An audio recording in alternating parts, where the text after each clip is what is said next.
Welcome back to Forbidden Knowledge News. I'm your host, Chris Matthew. Hosting with me is intuitive and soon-to-be host of the Ancient Gift podcast, October Holland. October, welcome. How are you doing? I'm great. Thank you for having me, Chris. Appreciate it. Yes, it's going to be a great show. Today, our guest is Donatella. Before we bring her on, a couple of announcements. First, we're officially announcing Forbidden Knowledge NewsCon 2022. It's going to be March 11th, 12th, and 13th with 8 badass presenters. It's going to be online with a Rokfin premium account. And that means you can get the entire conference for only $10.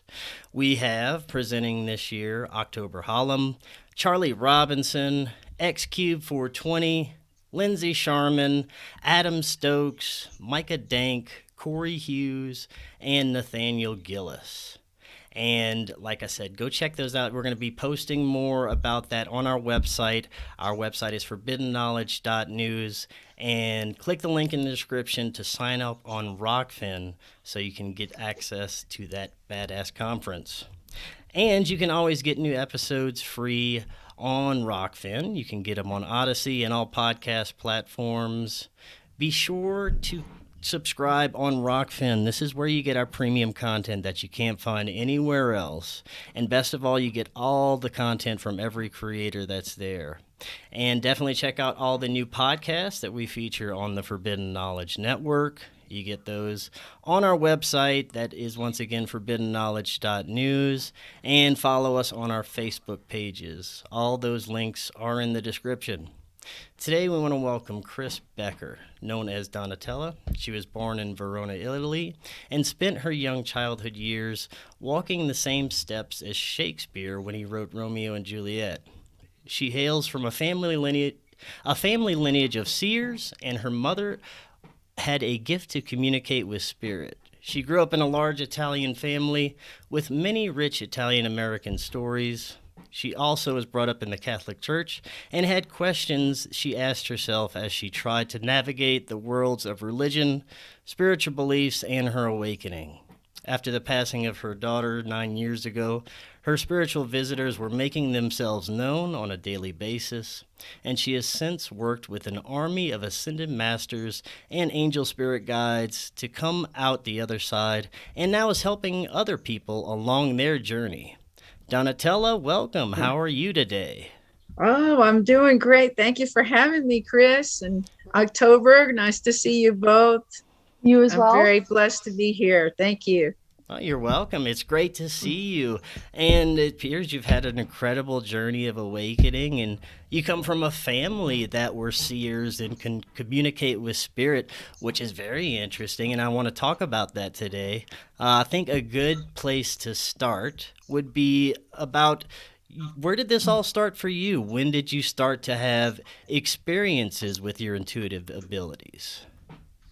So, Chris, younger in Italy, I watched my mother do readings. She did quite a few of them. And I was more of an observer. You know, you're watching your mom do everything, cooking and whatever she had to do. And there was an isolated room in Verona, Italy, and she had all of the candles out, and she had all of her angels, archangels, and statues, and you still didn't really get it. You thought it was basically everything was coming from the Catholic churches there, but she went into levels where I actually would see her leave her body, you know, and just turn into this other, I would call it like another person. She would transcend. She was going into all different realms. Features changed, and it was very scary for a while, but then she would always talk about how this was a gift, a very special gift, and it would take years to develop and understand the whole. That was us little. That's when I was little. But I was very frightened and taken back by some of it. So I didn't want to tamper too much with this. And I didn't understand it, what was happening overall. How So, old were you about, Chris?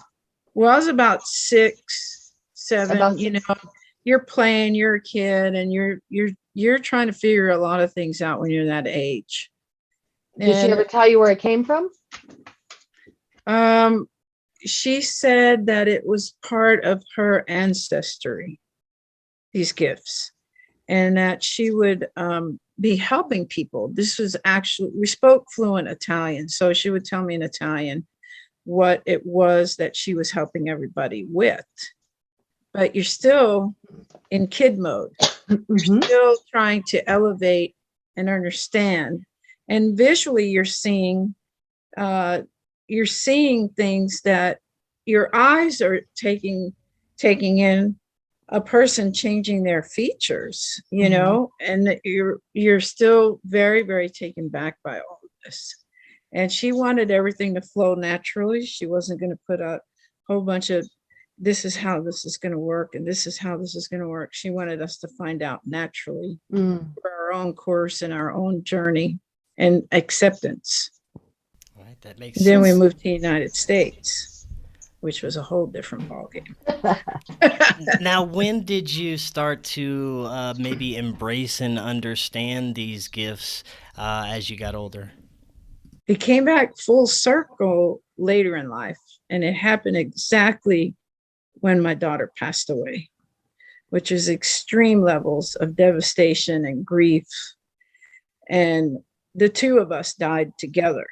You know, when you lose your children, you have a nanosecond to decide whether or not you can even live or breathe. But she crossed over, and in a period of 2 days, everything started happening. I could hear things, I can see things, and I just went from your common everyday life, prayer, and then all of a sudden I was thrown into these 5 different clairvoyancies, and I knew it was her. And then I even saw my mom make appearances, my grandmother. I said, I need to get someone to help me organize this, because it was insane what was happening. And you could hear you could hear audio, different people talking, whispering, you're deciphering everything on your own. So I thought, well, this is what my mom's been talking about. Yeah, it sounds like your daughter's passing through grief, opened up some kind of mechanism inside you where you could, finally be receptive to the other side, which is like, I think you've always been tuned into that, but you kind of like muted it, your whole life, because you were raised Catholic and that's the way things were. And then even though you saw your mother do these things at a young age, there's still a lot to process. And if we don't understand something, we automatically as humans associate that as scary. So I think, she gave you that gift, so not only do you know she's in a better and amazing place now that you have the ability to help other people with this gift, which I think is incredible.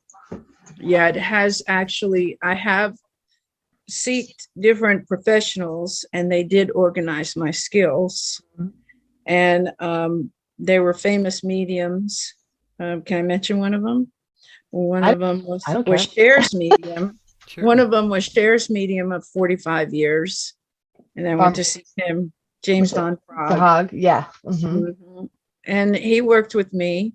And then I wasn't so fearful, and I understood what was happening. But it has definitely been a gift, and it has helped quite a few people, just sitting down and picking up different things. So I feel like I'm intuitive enough to where I can tell somebody what I feel and sense of that person. And I'm a small business owner. I go by my own intuition as well, and seek answers internally and see if I can decipher some of my own. And by the way, full disclosure, I worked with Chris for a while, and I've seen her go to restaurants and read the wait staff to the point of like their eyes. I forgot about that. popping open and their mouth dropping down, going, "Oh my God, there's just no way you could know this." So I forgot I've seen about it, that. I forgot you were there. and not that I was an unwilling participant, but let's just say I didn't like men for a very long time because I have not been treated the best by them. And Chris had said, "Oh, you have somebody you're already talking to that's going to come into your life." I'm like, "I don't know anybody that I'm already talking to that's going to come into my life to be my boyfriend." This is like, oh my gosh, like a year ago, I don't know, 6 months ago, something like that. So, but she was correct. He did come in my life. Yes, So. I definitely could feel that energy going towards you, which is Chris. And I think I described them too a little bit Yeah, to you.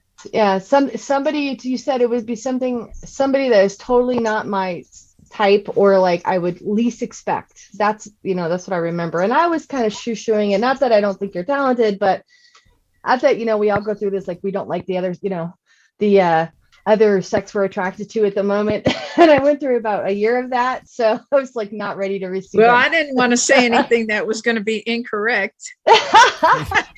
So, Well, but pretty accurate. So I have to tell you, Chris, your energy was actually very, very powerful when I did feel that coming towards October, my apologies. And I felt that she needed to do some work in the sense that she would be ready to accept the kindness and the caring and but you were a very elevated.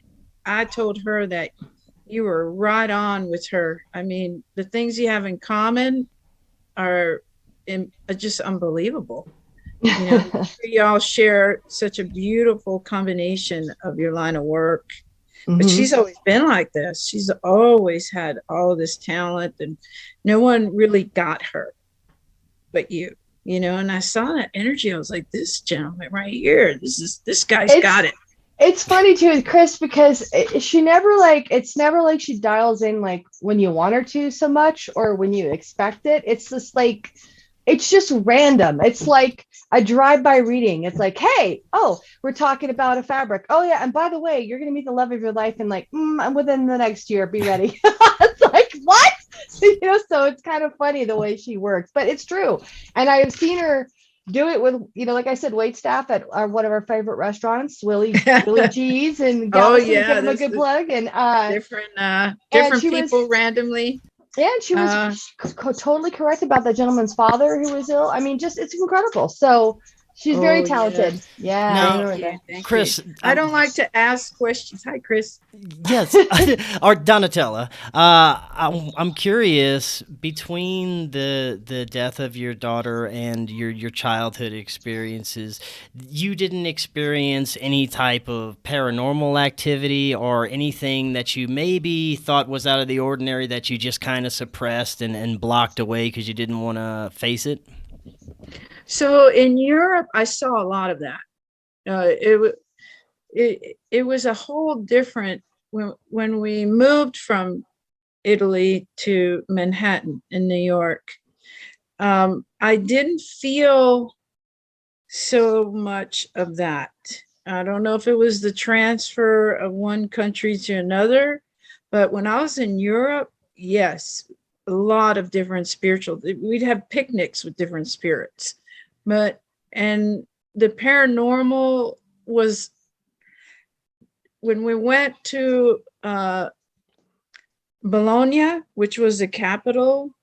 There was a lot of energy there from the 15th century and a lot of debts, and you would literally see things moving around that, from the churches that weren't attached to anything, but they would just move right in front of you. And people actually thought that was a common thing. Millions of people were killed there, and they just had all of this movement right in front of you. And you're like, did that just move from this part of the basilica to that part? And everybody was like, yeah, that's just the way it is. Plenty of paranormal. Like, you got used to it there. And when I moved and transferred, I had a lot going on. I had to learn a new language and learn a new country. So I think I was occupied with all of that. But I would tell my new friends what I would see there, and they just thought it was cute.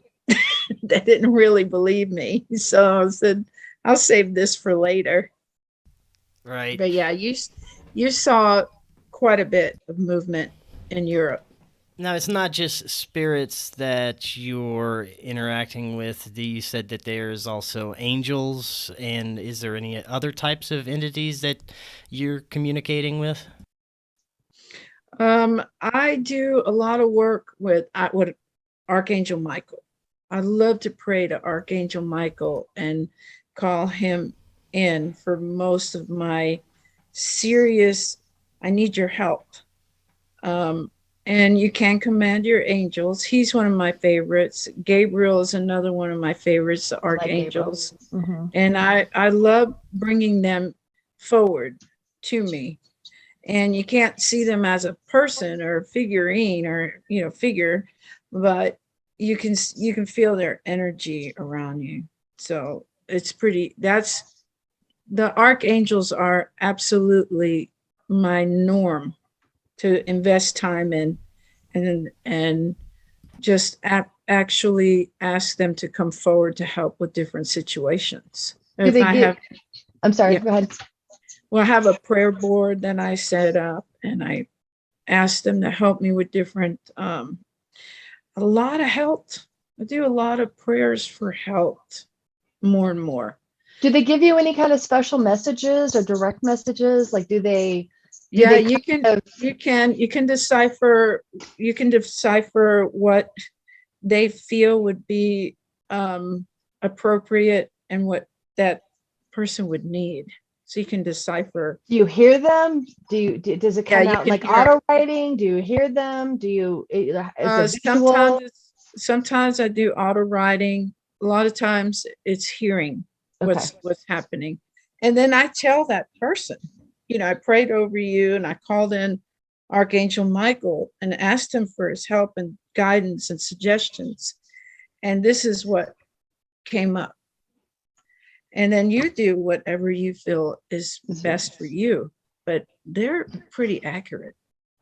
They're very accurate because they're seeing you. So what do you, when I've seen you read raw before, I call it reading raw, where you meet somebody and you and I have a lot of the same personality. We're very gregarious, outgoing, loving, kind, smile, and the list is long. Yeah. When we meet people, we're very friendly. Just initially, that's just the way we are, because we can read energy if they're receptive. And even if they're not, I know that you and I have both been friendly to people who are kind of surly, and then we've flipped them to be friendly to us because they can read our energy, right? So when you're doing like a raw reading, like when you just meet somebody and you just go, I've seen you do it, you just go. When you do that, are you hearing them talk to you, or do you just I hear a lot of guides talking to you. Or do you just say whatever is coming into your brain because you just have to get it out? Like you're just saying what it is coming to your mind. So respectfully, in the spiritual realm, I always ask questions. I always ask, I have someone here, I'd like to ask you blah, blah, blah, So we had, just for an example, there was a lady that was sitting in a restaurant not too far from me. And I asked my guides, I said, I feel this energy from her. And I have some questions. She was by herself. She looked saddened. And all of a sudden I could hear, as I come back to the question, this music real loud. It drove me really to being very frightful. It was the original version of Unchained Melody. Mm-hmm. And I asked my guides if she was okay because she looked rather saddened. And that song came out louder and louder. I finally went up to her and I said, so I have something to share with you. And I don't know if you believe in the afterlife or you do or you don't, would you mind if I share some things? And she said, yeah, sit down. Most people are willing to hear what you have to say. Mm-hmm. I said, I hear a song really loud and clear, and it's this old version of Unchained Melody. And I said, she looked at me. She had her I got husband goosebumps. just died. Oh, He had passed away, oh. and she was sad because it's been about a year. That version, that song was the song he played every time they were out this restaurant club. And she said it was just, there's no way I could guess anything Right. like that. And it was the older version. And she said, I said, I suspect he's around you now because they were able to send me this message.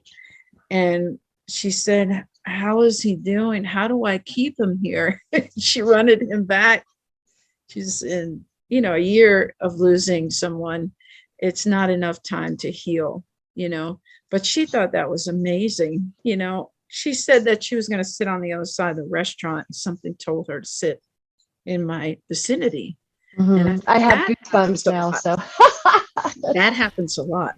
Yeah. Well, That, that will happen a lot. People will just come right around me and sit down, and then we'll start talking. If there's a message, I have to tell them and see. But that list just goes on, and it is random and it is raw. But I politely ask my guides if something's wrong. So I open that door first, and you can tell something's wrong with somebody, and then you want some validation of, what's happening here. Is there something that I can tell her or him that will help their situation? And I've had some really serious, like me crying over the information.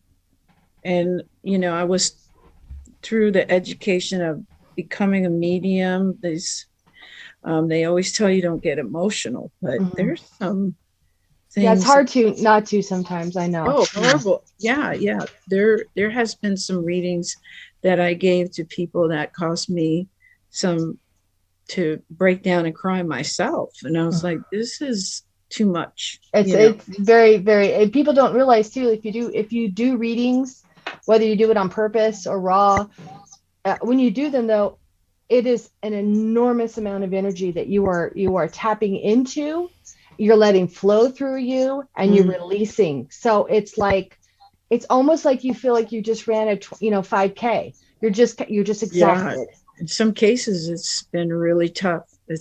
And you're trying not to intellectually decipher anything. You don't want your intellect to take over what you're actually feeling. So you there's a lot of training in that. You really literally want to feel what's happening. It's probably why your mother vacated and let spirit come through, so she could be pure in the way she interacted with the clients. I know you want to say something, Chris. I'm sorry. Oh, no, that's okay. True. I just wanted to ask about maybe if you could speak to the importance of synchronicities. You talked about that song coming on, and I've had plenty of experiences with either, songs on the radio, numbers, animals, things of that nature that'll show up at a very synchronistic time for a very synchronistic reason, and it'll lead you on a certain path. And this has happened to me, and maybe you could maybe speak to some of your own experiences with synchronicities and following these signs and signals that your ancestors or guides or the universe is sending you. So I've had quite a bit of interaction where synchronicities where I'm doing something at work. I do work in a line in interior design, and I have been sent like to these buildings and historic buildings and Gilded Era mansions, and by going there, it was almost like I was led there. And I found out later I was, and I would go there and there were signs and symbols that you couldn't plan. You could not plan these things. Like for instance, I was working at the Bishop's Palace in Galveston, Texas, and I was going up their stairwell, which is just something you would see out of a movie. It's a 20,000 square foot gilded 1897 mansion. Incredible. Mm-hmm. So I was going up the stairwell, and then I saw me going down the stairwell. So, but this was really insane. My human form was going up the stairwell to do some work, and I saw me in a different form coming down the stairs at the same time, synchronicity wise. And we looked at each other. And I thought, this has got to be like a different dimension or a different Mm-hmm. era. And I was given a message as we crossed each other's paths. And I was told to stay very pure and very whole. So I thought, well, what big deal? I mean, I had to run to my crew, my staff. I was just really very confused. Mm-hmm. That type of timing, the synchronicity. I wasn't supposed to be there that day. I was supposed to go 2 weeks later and all that. But I got this message, and that message opened up one thing after another. Stay real pure, stay real whole. What does all of this mean? It was for me to stay very concentrated on what I was doing, that I was going to help and grow more and more and more, because I was being stubborn, basically. Mm-hmm. It sounds like you astral projected almost yourself, your spiritual self astral projected, so you would take yourself seriously to be open to pursue this. Like, it's like, hey, I'm gonna slap you now. Like, yeah, okay, yes, you are here, and you're here, and we're gonna meet, and you're gonna listen to me because I know you. And that's the probably timing, the synchronicity of that. Mm-hmm. I thought, how could anything? What realm am I in? It's like, what is happening here? And for those of the audience that don't know what the Bishop Palace is, look it up in Galveston. Didn't they bring Italian workers over to finish it, to do the mason and the or is that the movie? Yes. Yeah, I mean, they're amazing mansions, just with incredible like architecture and work. And there's a lot of occult symbolism in those buildings too. When you look at the gargoyles and the symbols that are in the work and stuff. Yeah. I was blessed enough and honored enough to put the fabric back on the walls of the Bishop's Palace. So that was a beautiful project. I know you did the Alyssa. Alyssa is a ship it's the only steel sailing boat in the world, I think. And it's in the Galveston Harbor. It's from the 19th century. And I know you did the captain's quarters. Did you have any, and that's supposed to be haunted. Did you have any experience in that? We had a few episodes, I call them, the captain's quarters and the deckhands. I made some covers that replicate, that era, a lot of ticking on the mattresses and stuff. And then when I got to the captain's quarters, you could hear a lot of humming. So the ship was not on. There's a lot of humming, I wouldn't say it was a song or anything, but you could hear it. And did anybody else hear it that was with you? Because I know sometimes you have helpers. My crew and my staff had other experiences. They had some other experiences. One of them said that they were patted on the head, like good, we're happy you're here, patted on the head, which nobody likes being patted on the head like a child. Did they freak out? Oh yeah. You can look and you can have, but don't touch. I said, well, I would imagine that's a nice greeting. And he said, yeah, it wasn't a shove off the deck. It was a pat on the head. So. Right. Yeah, and there was a lot of visual situations where we saw a stairwell going up to the second level of the Lissa ship, and then we didn't see the stairwell anymore. So that was odd. It was, I thought, we thought for sure there was this narrow passageway. And I was telling everybody to bring their equipment to the lower deck and go up to the second. And we went back over there. There was no stairs. And I was like, the stairs were here. I know they were. I'm a That's designer. so weird that you had to be So in we were getting like they were dimension or playing something. tricks on whatever was there was playing tricks on us. What do you think, Chris? That is very interesting. I mean, I've never heard of maybe, things that extreme occurring, but Phantom staircases appearing. yeah. That was That's weird interesting. because we were like getting our tools ready to take that stairwell. That is So- bizarre. I thought maybe that was some paranormal Oh, for move. sure. And the guys were like, okay, so did we go on? We didn't go anywhere. We were like, And it's a small ship, so people are saying, well, it's a huge, sailboat. So maybe it's big that it's a sailboat, but it's not a big space. I've been in it. I did a tour on the Lissa Yeah, a couple it's years interesting. ago. And I'll tell you, you walk, it was a hot. Now, if you don't know Galveston, Texas heat, I'm talking, it was July. It had to be 105 outside. The humidity was, it was Exactly. disgusting hot. And when you go like through, like down, like it's even hotter because that heat just stays and stagnates. Yeah. I walked into the captain's quarters, like, because you can walk in and they have like a rope tied around and you go in and it's tiny little quarters. It was freezing in there, Yeah. freezing. And I was like, Oh yeah. I look around and I'm like, okay, I'm done. I'm like, I've seen enough. Did you see the pretty tufting? Yeah, I don't know. I if you did. I didn't know remember you did it at the time, but I'm like, I'm done. I know you're here, and I'm going to totally respect your space, and I'm out. And I left. But yeah, it was crazy. But Yeah. Chris, getting back to one of your questions, I felt like several of the Gilded Era mansions I worked in, I was actually brought to. And it was really, it had to have been because they had so many other people that had applied for the job. But once I got there, it felt like, hey, this is my space. They were happy. Whatever entities were there were happy I was there. It was like I saw a lot of different entities around. You don't see figures, you see just energy, and I felt like I'm back home.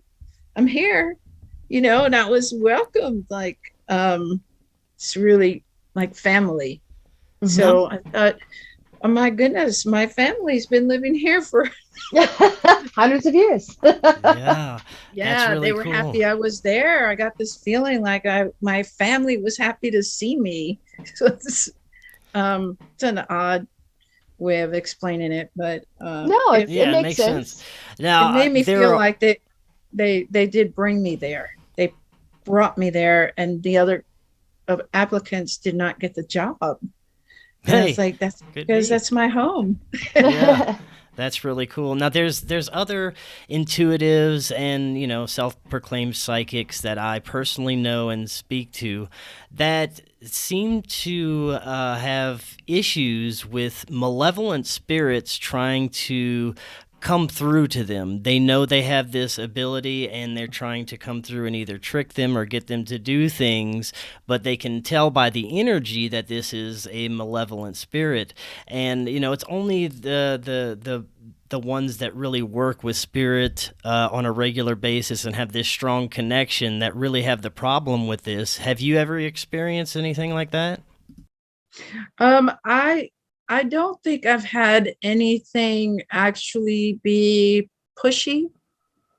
A malevolent spirit be really pushy to where I don't know if people do different prayers of protection. One of the things I don't do is that I feel like I'm strong enough and powerful enough to handle what comes across me. And if they keep on and keep on, I know how to shut the door. But I'd imagine that could be pretty scary as well, especially if you don't want them there. And maybe they are an evil entity. Maybe are they evil? Did they tell you, Chris, if they're evil by any chance, or Well, felt I'll give uncomfortable? you one example. One of my friends, he's a medium and he's been doing this for a while.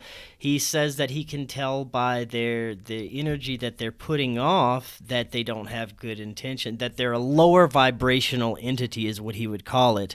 And Right, usually, by those feelings, they don't have the best intentions for humans. right. Well, yes, I think most of those energies that exist, I don't think their messages are always really in our favor. They can be a little dangerous and proceed with caution for sure. But that I um I have a different approach, and I don't feel a lot of fear around them. And I know they can be there's hostility in that energy, but there's a whole different. I feel like I walk around with this, uh, like a little shield of protection. Not much, because I think that if they're that negative, I would probably have a chat. It's just like, let's move you along. We're going to move you along, definitely.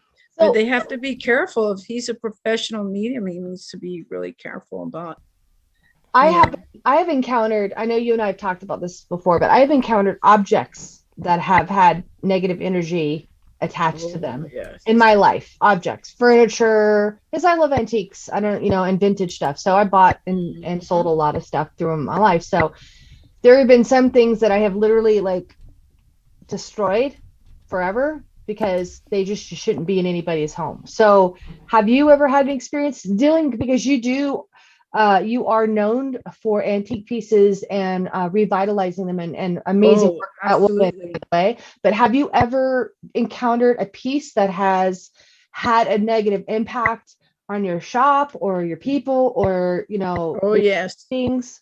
And so more than once in your, there was like 35 So years. I work on family heirlooms. Mm-hmm. So we have pieces sometimes flown in from Scotland, and Scotland had a lot of chairs that were very Renaissance. You've Mm-hmm. seen the chairs with the Lion and all that. lion heads, and they were in pieces, and we'd have to glue them together. We've had pieces.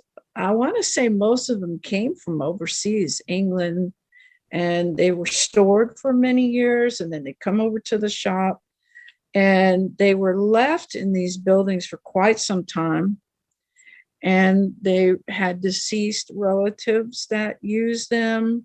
We had a cording sofa, what's called a cording sofa, that came in from the 1850s, and that was brutal.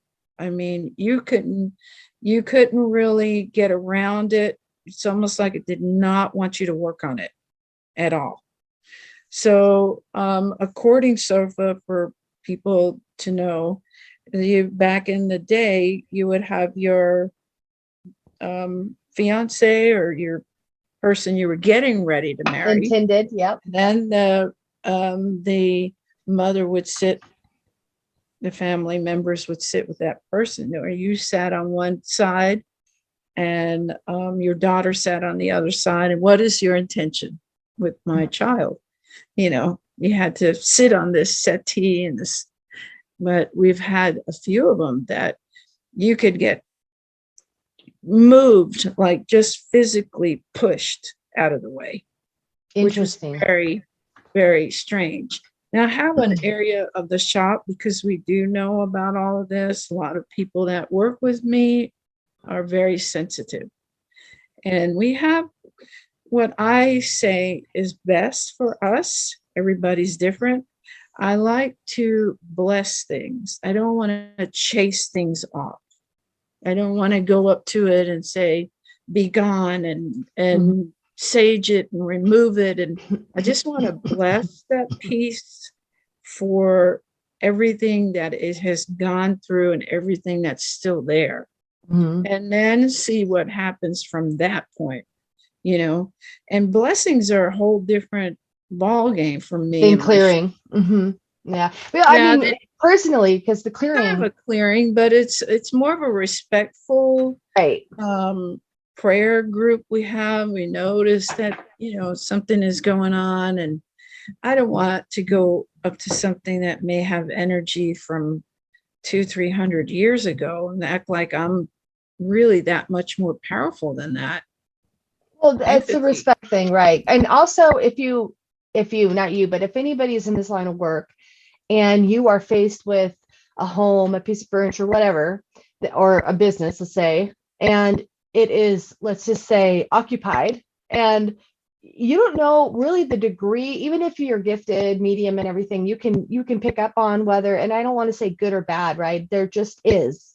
And so it could be a lot of negative energy stored up in that place or that item for many, many years. And it could be sorrow, it could be, it could be love, it could be all these sorts of things. And Right. even if you feel it's like somewhat negative or whatever, you could really just tick it off. Like if you just go in there like sage, be gone, like you have Oh, to I know what know. you're doing. So it's not like You have when to. somebody says, "Oh, just go stage it," it's like, no, no, no, no, no. It's so much more complex than just go stage I'm a something. very, I like to be very approachable. I, that's the way I handle everything, even in a human form. I like to really just go up to somebody or something and just be very respectful of what is happening. I know better not to be this. I've been in this realm and I can handle you and all your energy, and I don't like that Because approach it's for basically myself. what we're talking about, right? We're talking about energy, whether Yeah. it's residual, whether it's complacent, whether it's active, whether it's malevolent, Don't whether know. it's energy. It's all energy, and how we choose to interact with this energy really is upon our own choice to do It's that. your So, own choice. and I how we had approach it. I had furniture come in from a local medium, and she's been a medium for 45 years.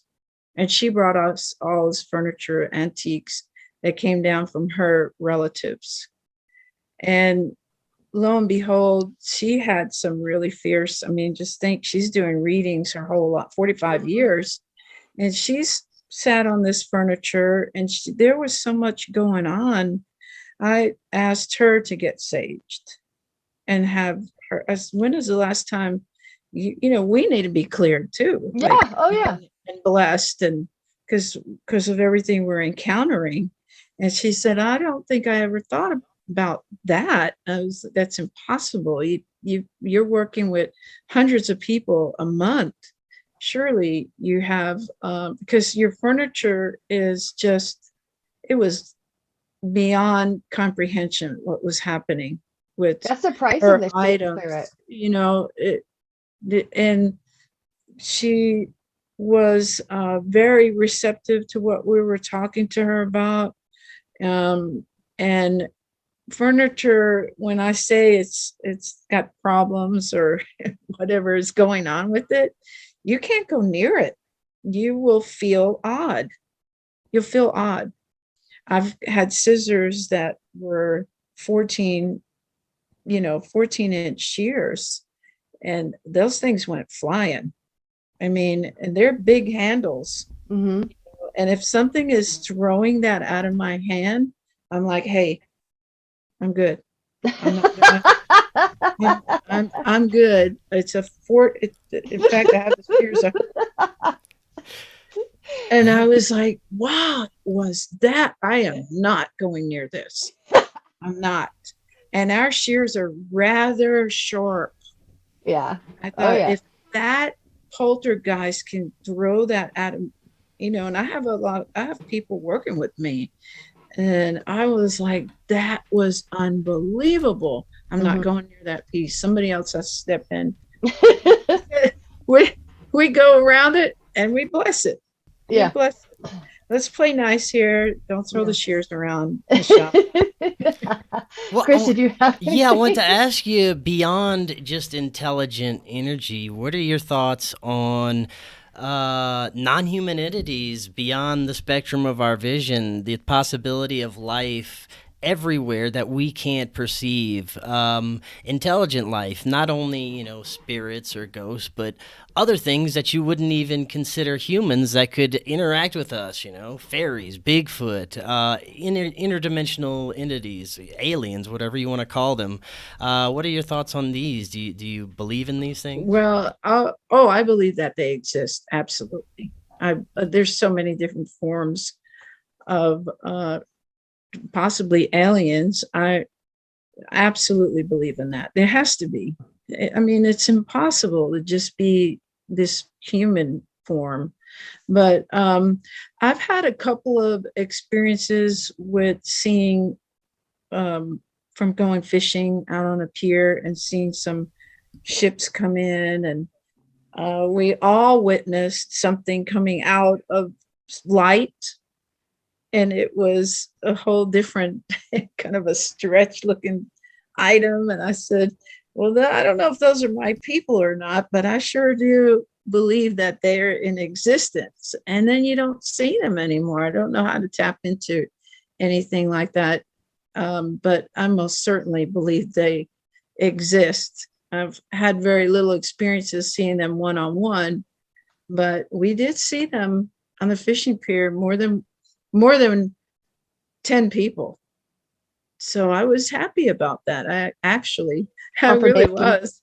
I was like, I don't know how to get to know this, but I do have a question for you. Since your daughter's passing and you've been embracing this part of yourself, it's innate gift that's passed down, it seems like, through your family lineage, and you've suffered many hardships in your life, and losing a child. I can't even imagine. I don't ever want to imagine that.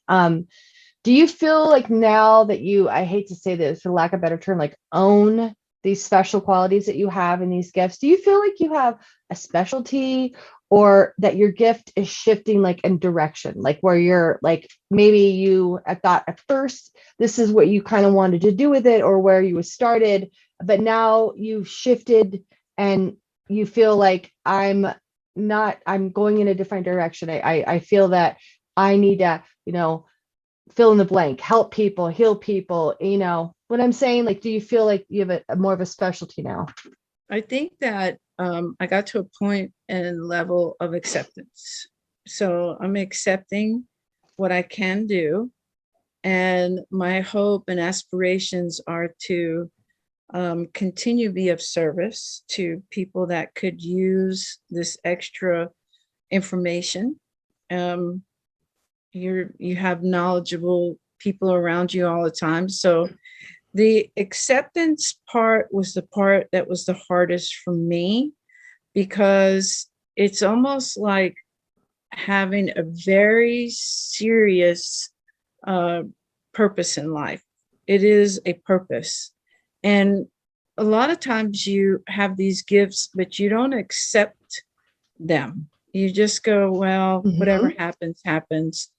And then you just go along with your natural course of life and your journeys and your ideas and your dreams. But a lot of that is very fictitious in a lot of ways. And you get caught up in a lot of fantasy on this planet.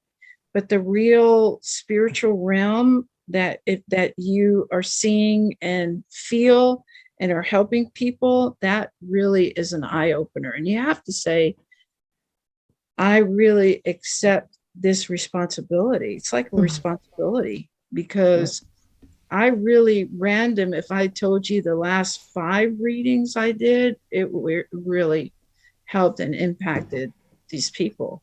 So I am in acceptance, total acceptance of what. So it's like you lived in a reality that was contrived for you by your religion, family, society, culture, all these things. And then I hate this overused term, but you awaken, you embrace, and then you accept.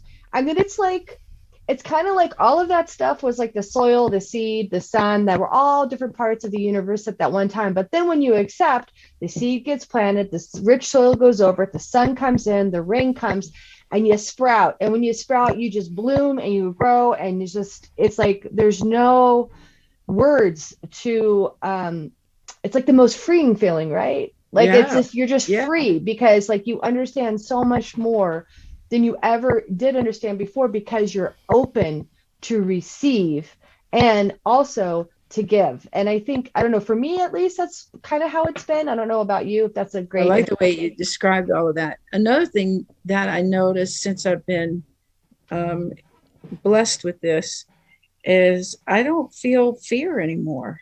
mm-hmm, It's very rare I worry, and I don't feel this fear of anything on this planet. It's like very different in the last few years. I think that just the ability to be able to tap into a stronger power or creator makes you feel like you really don't have much to worry about. There really isn't that much to worry about. We've created all of these worries, and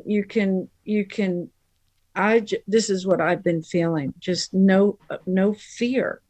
I with whatever's going on the planet right now, and how everybody is in this psychosis, I would say. Yeah. And I don't have any fear of what's happening. mm-hmm. And I think because my guides are so strong and I feel very strong, that it's a very wonderful feeling. It's like, who walks around fearless? You know, I I do. think, and I think I know there's a difference between being careless and fearless. Fearless and careless are two separate things, but I understand what you're saying. It's like, and this taken me a long time. And Chris reminds me of this all the time. He's like, you choose the reality that you live in. So if you want to I live like that, in this Chris. reality of like fear, because I have eradicated that out of my vocabulary, but yeah, I have concerns sometimes. You can live in that reality, or you can live in the reality of like, I choose not to participate in what's been created for me. I choose to participate in the world that I'm actually living in and be happy. Because let's face it, happiness is a choice. So it's like, I think we're all given free will, and how we choose to will that is really dependent upon our acceptance of who we are, where we are, and where we want to go. And if you can get to that point, then fear drops away, and all these Yes. negative emotions with it go away. And then you just kind of, like I said before, like you become the seed, you become this beautiful flower or whatever tree, and you get nourishment from everything around you, and the world is endless possibilities. And that's kind of like, I know you and I've had spiritual discussions before, but that's kind of like where I find myself now. And I find that instead of being fearful of like the reality that we're in, other people's perception of reality, I see nothing but wide open spaces, baby, like happiness, Yeah. positivity. And I will not dive You down into that pool. yeah, yeah, happiness is definitely that goes into so much, but yeah, my happiness is to live peaceful and no fear. So now I'm starting to feel that, you know, that this is a greater avenue instead of worrying about everybody else's Mhm. things, and a lot of times these readings, they help me as well. I'm not just helping them, they're actually helping me in the sense that, um, not ego wise, by no means. The ego doesn't exist when you're trying to be of service to Right. someone else, but it helps me in the sense that actually seeing a person lift up, you can see their Hmm. features and everything change when you target exactly what they've been dwelling on for so many years, or the pain that they've been in.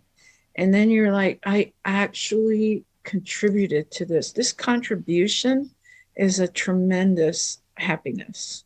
Hmm. It's a This gift. a Hmm. contribution to being able to see this person just wake up. I had an incident where this uh, client she carried something for a good 25 years, and her cousin was killed in a tragedy, but her cousin's name, and I am able to repeat her reading because they give me permission to do that. Her cousin was Prima Hermana, was her name, her nickname. In Spanish, prima is cousin and hermana is sister. So she called this particular woman Prima Hermana. So she was in Mexico, and you may have heard of this tragedy. Certain gangs locked up the whole nightclub and set people on fire inside Oh my God. the nightclub, and her Prima Hermana was in there. So number one, you can't guess that name, first and foremost. And luckily, I know how to speak Spanish, so it just rolled right off my tongue. Yeah, she speaks 3 languages, by the way. So English is the worst for me, Chris. well, if this is the worst for you, you're doing pretty darn good. So. I have a hard time saying what I want to say, but so I was smelling burnt wood, and it was the building that. And she held on to this for just 30 something years. She didn't go. And I said, then your children would have lost you. I mean, you're a mother of 4. Had you gone that night, you as well would have been perished. Yeah. This was a very evil thing that happened. They barricaded the front doors, the side windows, and the back door, and all those people perished, and they lit them. Can you imagine?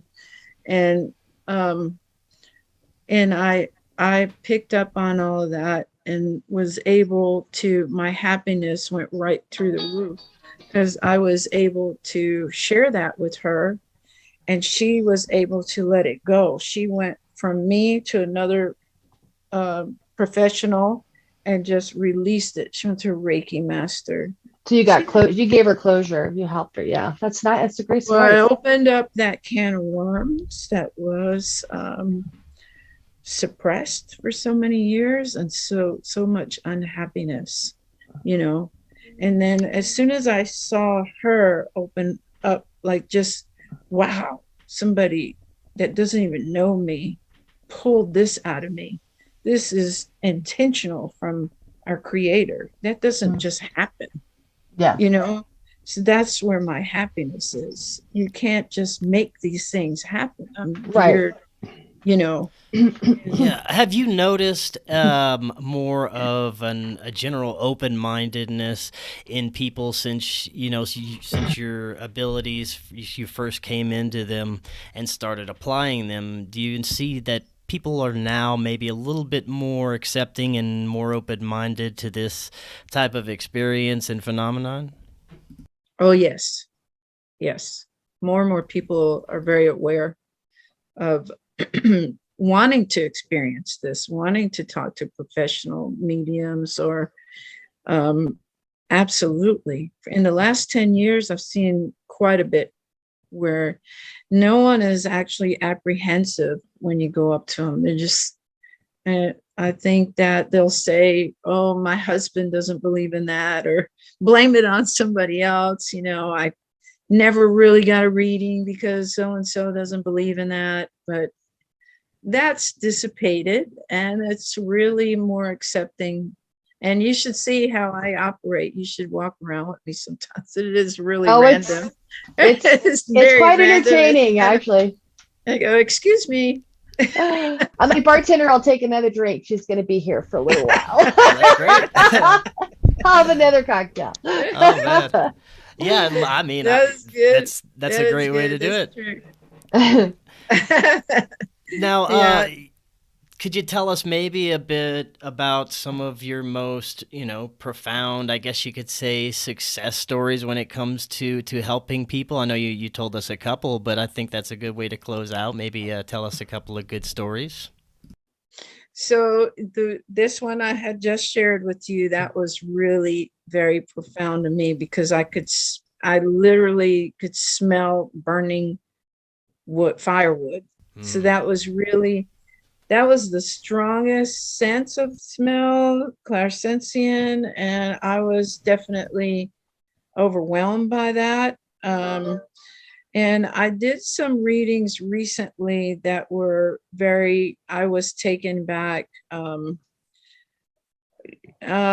want to say, unfortunately, it had to do with crime and abuse, but it was geared where they were able to zero in on some. I don't want to get into too many details, but it was the first time that I had actually got involved in something that had to do with the police. So this, yeah, I'm gonna make the shorter version of it. This client, her younger sister ran away in the family unit. She took off, and they couldn't find her at all. I mean, the whole family was very devastated, and I was not equipped for some of that, but it turned out that I was able to figure out where she was. So that really kind of blew my mind a little bit too, because they found her right in the vicinity I said she was at. It's called remote And viewing. what's that? It's called remote viewing. You remote viewed. You know what that is? What's your version of it?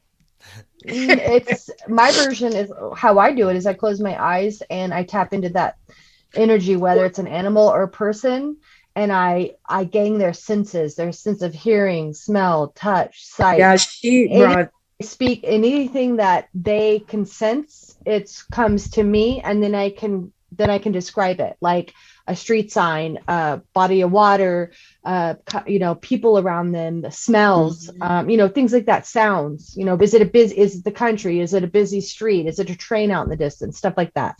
That's called remote. She brought in a couple of items of the sister, and I kept getting these excruciating headaches, and I never have headaches. Like, that's not even part of my makeup on, health wise. And I said, does she have migraine? Does she get migraines? And they were like, yes. I said, she's got them so bad, she's in the hospital.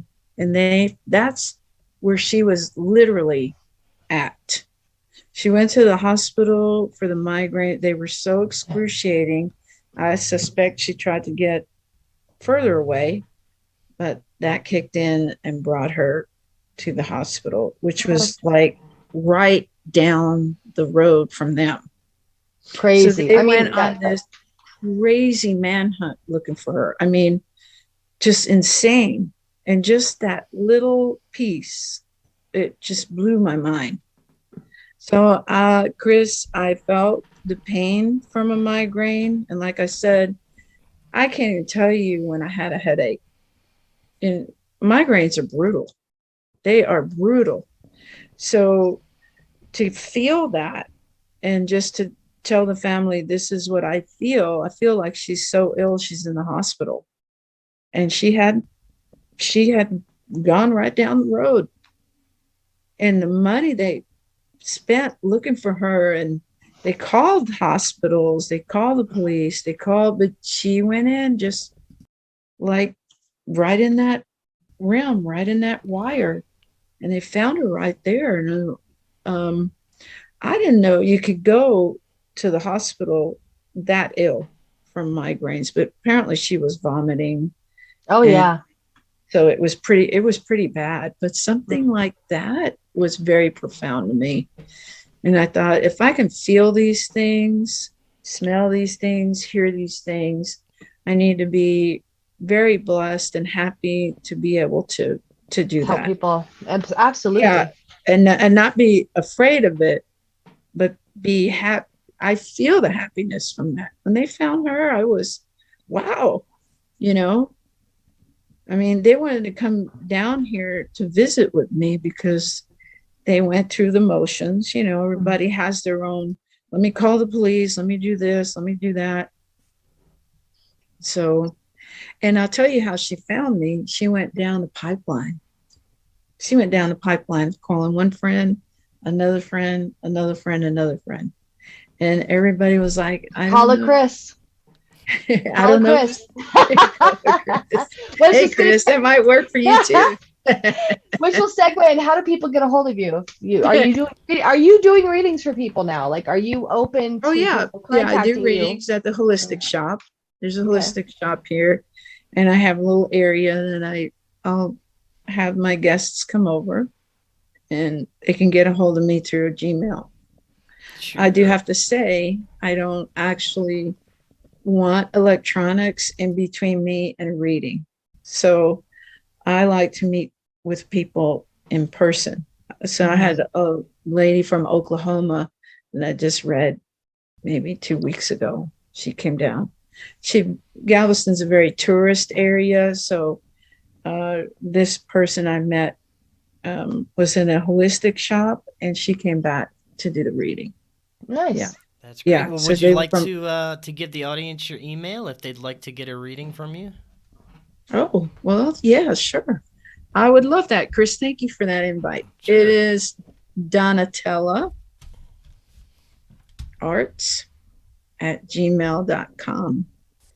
And Donatella, shall I spell it? Or do you want them to try to figure it out? You Spell can it. spell it, yeah. So it is DONATELLAARTS @gmail.com. Donatella. Perfect. That's my middle name. I wish I was part of the Versace family, but I'll take the Donatella name anyway. Awesome. Well, April, did you have any other questions or comments before we close out today? No, I mean, I got to ask her kind of everything I had written down, so I'm happy about that. Right. You're extraordinaire. Your Hey, hang on, interviewing hang on. is extraordinaire. I have Thank to you. say. Hey, hang on to the call. Don't hang up when he signs off, okay? Okay, All right. All Chris, right, thank guys. you so much. Of course. Yes, I that don't was know how to- excellent. Well, I appreciate you very much, and I do have a reading for you, by the way. Oh, great. Well, I'll be looking forward to it. Well, thank We'll you so much. FaceTime. We'll FaceTime. Yeah, sure. And, I'm sure the audience really appreciates this. I'd love to talk with you again in the future. So we'll definitely set something up. And until Oh, next thank you. time, everyone, have an excellent evening, and we will talk again tomorrow.